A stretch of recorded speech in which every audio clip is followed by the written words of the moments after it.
नाशिकमध्ये दोन्ही पक्षाचा संयुक्त मोर्चा काढला जाणार आहे। 12 तारखेला निघणाऱ्या या मोर्चाची जय्यत तयारी केली जाते। नाशिकमधील नागरी समस्यांना वाचा फोडण्यासाठी हजारोंच्या संख्येने शिवसैनिक आणि मनसैनिकांच्या उपस्थितीमध्ये हा मोर्चा काढला जाईल। 2 ऑक्टोबरला छत्रपती शिवाजी पार्क मैदानावरती दसरा मेळाव्यासाठी ठाकरेंच्या शिवसेनेला परवानगी मिळाली आहे। जानेवारी महिन्यातच ठाकरेंच्या शिवसेनेकडून दसरा मेळाव्याला शिवाजी पार्क मैदान मिळावं यासाठी अर्ज करण्यात आला होता आणि त्यानंतर 3 स्मरणपत्र देण्यात आली होती आणि त्यानंतर आता शिवाजी पार्क मैदानावर दसरा मेळाव्यासाठी महापालिकेकडून परवानगी मिळाली आहे। तर दुसरीकडे शिंदेंच्या शिवसेनेचा दसरा मेळावा आझाद मैदानातच होणार आहे। यावर्षी देखील आझाद मैदानाची जागा निश्चित झाली आहे। वरळी डोम आणि आझाद मैदानाची चाचपणी शिवसेनेकडून करण्यात आली होती। अखेर आझाद मैदानाची जागा निश्चित झाल्याची माहिती मिळते आहे। दसरा मेळावा आमचा पण बघा किती पॉवरफुल होतो तो। आमच्या दसरा मेळाव्याला देखील वेगळी ताकद आहे। मुंबई महानगरपालिकेच्या पार्श्वभूमीवर शिंदे साहेबांच्या नेतृत्वाखाली दसरा मेळावा आझाद मैदानाला होतोय। तो देखील लाखो लोकांचा होईल। त्याच्यामुळे आम्ही आमच्या पक्षावर फोकस करतोय, आम्ही महायुतीवर फोकस करतोय। दुसरे पक्ष काय करताय त्याच्यापेक्षा आमची सत्ता महानगरपालिका आणि स्थानिक स्वराज्य संस्थेवर येण्यासाठी आम्ही धडपड करतोय। अजित पवार आजपासून पुन्हा कामाला सुरुवात करणार आहेत। 2 दिवसांनंतर उपमुख्यमंत्री अजित पवार पुन्हा सक्रिय झालेत। उपमुख्यमंत्री अजित पवार सकाळी 10 वाजल्यापासून विविध विषयांसंदर्भात बैठका घेतील। मंगळवारी दुपारपासून राखीव शेड्यूल असणारे अजित पवार आजपासून पुन्हा कामाला सुरुवात करतील। मंत्रालयात सकाळी 10 पासून अजित पवारांच्या बैठका होतील, तर 2 दिवसांपासून घशाला त्रास होत असल्यामुळे त्यांनी विश्रांती घेतली होती। नागपूर काँग्रेसमधला अंतर्गत वाद समोर आलाय। जिल्हाध्यक्षांना 7 महिन्यात पदावरून काढण्यात आलंय। निष्क्रियतेचा ठपका ठेवत त्यांना पायउतार करण्यात आले आणि त्यामुळे माजी मंत्री सुनील केदारांवर तीव्र नाराजी व्यक्त करण्यात आली आहे। काँग्रेस पक्ष तेली समाजाकडे दुर्लक्ष करत असल्याचा गंभीर आरोप त्यांनी केलाय। तर दुसऱ्या बाजूला केदार गटाच्या नवीन जिल्हाध्यक्षांनी मावळत्या जिल्हाध्यक्षांवरती निष्क्रिय असल्याचा आरोप करत पक्षासाठी काहीही केलं नाही असा हल्लाबोल केलाय। त्यामुळे ग्रामीण भागासाठी अत्यंत महत्त्वाच्या पंचायत समिती, जिल्हा परिषद निवडणुकांच्या पूर्वी काँग्रेस पक्षामध्ये रोज नवनवीन वाद निर्माण होत असल्याचं चित्र आहे।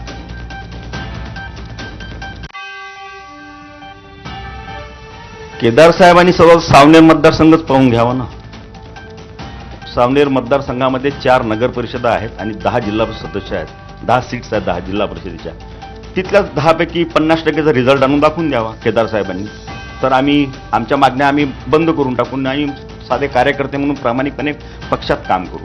जर सोशल इंजिनिअरिंग जर व्यवस्थित केली, सर्व समाजाच्या लोकांना जर आपण सोबत घेऊन चाललो, तर काँग्रेसला कोणी हरवू शकत नाही। काँग्रेसला हरवते फक्त काँग्रेसचे नेते, काँग्रेसची गटबाजी, याच्यामुळेच काँग्रेस हारते। तेली समाजाला अगर दुर्लक्ष केलं असतं त्यांना म्हणजे प्रभारी अध्यक्ष म्हणून काहून नियुक्ती केली असती त्यांची। आणि कसं प्रभारी अध्यक्ष म्हणून प्रभारी अध्यक्ष हटणारच ना दादा, ते परमानंट नाही राहू शकत। ते प्रभारी अध्यक्ष म्हणून त्यांच्यावर जबाबदारी होती। तेली समाज हा पहिलेही काँग्रेससोबत होता आणि भविष्यातही राहणार आणि आतापर्यंत त्यांना 7 महिने दिले होते काँग्रेस पक्षाने, तर त्याच्यातून त्यांनी काहीतरी म्हणजे हे करायला पाहिजे होतं। पण आम्ही सर्वांना घेऊन काम करणार एवढी आमची म्हणजे हे राहणार। बाबा सिद्दीकी हत्या प्रकरणात 2 आरोपींचा जामीन नाकारला गेलाय। विशेष न्यायालयानं काल आरोपी प्रदीप ठोंबरे आणि सलमान मोहराचा जामीन अर्ज फेटाळून लावलाय। दोन्ही आरोपी सिद्दीकी हत्या प्रकरणात 2024 पासून तुरुंगात आहेत। दोन्ही आरोपींना हत्येची कल्पना होती असं विशेष सरकारी वकिलांनी म्हटलंय। आयपीएस अधिकारी रश्मी शुक्ला यांच्या विरुद्धच्या एफआयआरवरून महाराष्ट्र काँग्रेस नेते नाना पटोले यांनी दाखल केलेला दिवाणी खटला उच्च न्यायालयाच्या नागपूर खंडपीठानं फेटाळून लावलाय। अहवालात केलेले आरोप हे बदनामीकारक विधानं नाहीत असं न्यायालयानं म्हटलंय। हा मानहानीचा दावा प्राथमिक स्तरावरच रद्द करण्यासाठी रश्मी शुक्ला यांनी न्यायालयामध्ये अर्ज दाखल केला होता। न्यायालयानं तो अर्ज मंजूर केलाय। सदर एफआयआर मुंबई उच्च न्यायालयानं आधीच रद्द केला असल्यानं खटला दाखल करण्याची आवश्यकता नाही असंही हायकोर्टानं म्हटलंय। 25 फेब्रुवारी 2022 रोजी पुण्यातील बंड गार्डन पोलीस ठाण्यामध्ये दाखल केलेल्या एफआयआरमधील मजकुरामुळे त्यांची बदनामी झाली आणि त्यांची प्रतिमा मलिन झाली असा दावा पटोले यांनी केला होता। त्यावेळी शुक्ला पुणे पोलीस आयुक्त होत्या। सिद्धार्थनगर उर्फ पत्राचाळ इथलं पुनर्वसित 16 इमारतींचं बांधकाम निकृष्ट दर्जाचं नाही, मात्र घरांमध्ये काही किरकोळ दुरुस्तीची आवश्यकता आहे असा अहवाल व्हीजेटीआयनं बुधवारी उच्च न्यायालयात सादर केला। त्याची दखल घेऊन न्यायालयानं रहिवाशांना घरांचा ताबा देण्यापूर्वी घरांच्या प्रत्यक्ष स्थितीची पाहणी करण्याचे आदेश दिले। या प्रक्रियेसाठी न्यायालयानं 6 आठवड्यांची मुदत दिली आहे। तुळजापूर ड्रग्ज प्रकरणाची देशभरात चर्चा झाली। या प्रकरणातील काही आरोपी अजूनही फरार आहेत। त्यावरून खासदार ओमराजे निंबाळकर यांनी पोलीस अधिकाऱ्यावरती रोष व्यक्त केलाय। तुळजापूरचे डीवायएसपी निलेश देशमुख यांना 1 वर्षाची मुदतवाढ सरकारकडून देण्यात आली आहे. त्यावर शिवसेना खासदार ओमराजे निंबाळकर यांनी आक्षेप घेत ही मुदतवाढ रद्द करावी अशी मागणी मुख्यमंत्र्यांना पत्राद्वारे केली आहे. ज्यांच्या काळात तुळजापूरमध्ये ड्रग्ज झालं, फोफावलं त्यांच्यावरती सरकार कारवाई करणार की बक्षीस देणार असा सवाल ओमराजे यांनी केलाय. तसंच ड्रग्ज प्रकरणाचा तपास उच्चस्तरीय यंत्रणांकडे सोपवावा अशी मागणीही त्यांनी केली आहे. आता हा प्रश्न खरं तर सरकारच्या प्रमुखांना विचारणं गरजेचं आहे, ज्याच्याकडे जबाबदारी. बिलकुल गृहमंत्र्यांना विचार. सन्माननीय गृहमंत्री महोदयांना मला एवढंच सांगायचं आहे की ज्याच्या काळात ड्रग्स आलं, ज्याच्या काळात ड्रग्स वाढलं आणि ज्याच्या काळात ड्रग्सच्या सगळ्या आरोपीला अटक होत नाही तो हा ग्रस्त आहे. दुसरं, ज्याच्या माध्यमातून 6,000पेक्षा जास्त बोगस नोंदी असलेली तक्रार निवडणूक आयोगानं दिल्याच्या नंतर त्याच्यात कारवाई होत नाही, त्याच्यात हा ग्रस्त आहे, त्याच्यात हा डीवायएसपी आहे. मग याला तुम्ही संरक्षण देणार आहेत की ह्याच्यावर काही कारवाई करून जनतेत संदेश देणार आहेत? मला वाटतं ह्याचीच प्रतीक्षा मी करतो. आता नव्या आणि अत्याधुनिक सुविधांसह मुंबई हायकोर्टाला नवी इमारत मिळणार आहे. मुंबईच्या वांद्रे परिसरातील 30 एकर जमिनीवर 3,750 कोटींचा निधी खर्च करून नवीन इमारत उभारण्यात येणार आहे. मुंबई उच्च न्यायालयाच्या सुकाणू समितीकडून डिझाईनवर शिक्कामोर्तब करण्यात आलंय.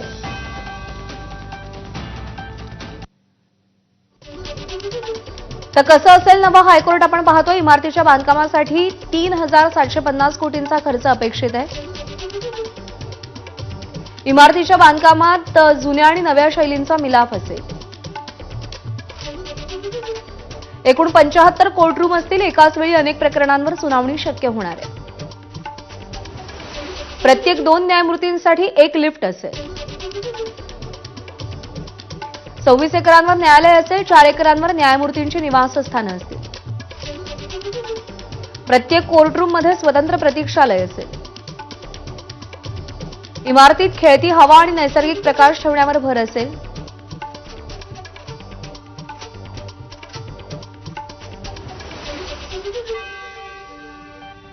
मुंबईमध्ये पीयूसी नसेल तर भविष्यात पेट्रोल पंपावर वाहनांना इंधन दिलं जाऊ नये असे निर्देश परिवहन मंत्री प्रताप सरनाईक यांनी दिलेत. प्रदूषणावर नियंत्रण मिळवण्यासाठी नो पीयूसी नो फ्युएल असा उपक्रम राबवण्यात येणार असल्याचं सरनाईक यांनी सांगितलंय.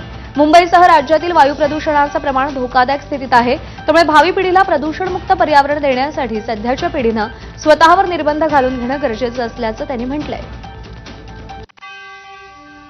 नरिमन पॉइंटवर नवीन ऑफिस कॉम्प्लेक्स बांधण्यासाठी रिझर्व्ह बँक ऑफ इंडियानं Mumbai metro rail corporation limited सोबत 3,472 कोटी रुपयांचा जमिनीचा करार केलाय. नरिमन पॉइंटवर 4.2 एकर किंवा 16,832 चौरस मीटरचा भूखंड 3,472 कोटी रुपयांना विकत घेण्यासाठी करार केलाय. नरिमन पॉइंट भूखंडाच्या विक्री कराराची औपचारिक नोंदणी 5 सप्टेंबर रोजी झाली, ज्यामुळे मध्यवर्ती बँकेला शहरातील सर्वात प्रीमियम व्यवसाय जिल्ह्यात त्यांचं नवीन कार्यालय संकुल बांधण्याचा मार्ग मोकळा झालाय. एका रिअल इस्टेट तज्ज्ञाच्या मते नरिमन पॉइंटमधील प्रचलित अंदाजे बाजार दराच्या तुलनेत हा करार 50% जास्त होता. मुंबईतील बांद्रा कुर्ला संकुलातील बीकेसी डीवाय पाटील डीम्ड विद्यापीठानं शैक्षणिक संकुल उभारण्याची तयारी केली आहे. एमएमआरडीएनं 80 वर्षांच्या भाडेकरारानं शैक्षणिक संस्थेला भूखंड देण्यासाठी निविदा काढली आहे. त्यामध्ये डीवाय पाटील डीम्ड विद्यापीठानं 225 कोटींची सर्वाधिक बोली लावली आहे. ही निविदा एमएमआरडीएनं खुली केली असून देशाचं फायनान्शियल हब असलेल्या बीकेसीमध्ये आता विद्यापीठाचा कॅम्पसही उभा राहण्याची शक्यता आहे.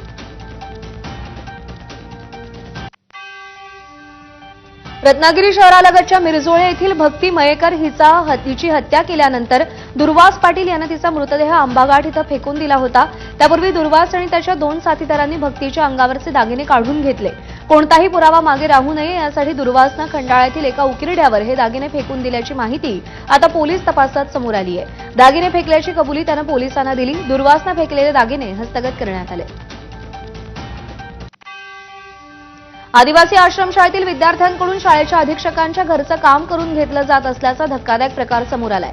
नागपूरच्या सावनेर तालुक्यातील सावळी इथल्या विद्याभारती आदिवासी आश्रमशाळेतला हा प्रकार आहे. या संदर्भात आकाश मडावी या सामाजिक कार्यकर्त्यानं तक्रार केली होती. त्यानंतर आश्रमशाळेच्या अधीक्षक सोनाली दुपारे यांच्यावरती आदिवासी आयुक्त कार्यालयाकडून निलंबनाची कारवाई करण्यात आली.